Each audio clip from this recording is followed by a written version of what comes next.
မင်္ဂလာပါခင်ဗျကျွန်တော်ဒီနေ့တင်ဆက်ပေးမယ်ဗီဒီယိုလေးကတော့လက္ခဏာပညာရေးနဲ့ပတ်သက်ပြီးမိမိရဲ့လက်ဝါးဖြင့်အနေထားကိုကြည့်ပြီးတော့မိမိရဲ့ဒီဘက်မှာ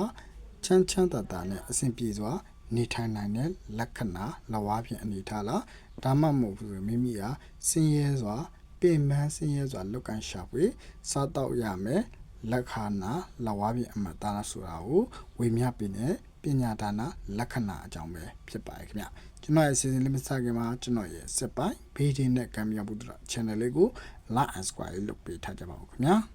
ကျေးဇူးပြု၍စက်ပိုင်းဘေးဒင်းနဲ့လက္ခဏာကံမြတ်ဘုဒ္ဓ channel လေးကို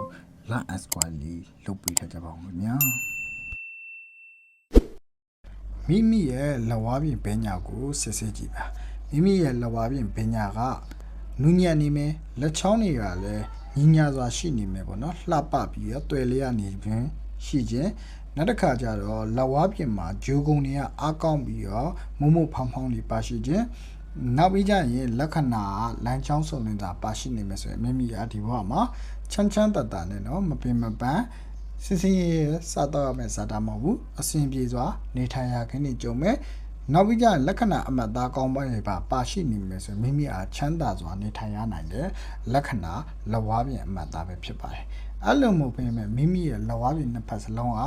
ကြမ်းတမ်းနေတဲ့လက်ဝါးပြင်အနေထားမှာရှိတယ်နောက်တစ်ခါကျလက်ချောင်းတွေကညီညာမှုမရှိဘူးပေါ့နော်လှပတည်တတ်မှုမရှိဘူးလက်ချောင်းတစ်ခုနဲ့တစ်ခုကတိုးတာတွေရှည်တာတွေပေါ့နော်မညီမညာဖြစ်နေတာတွေ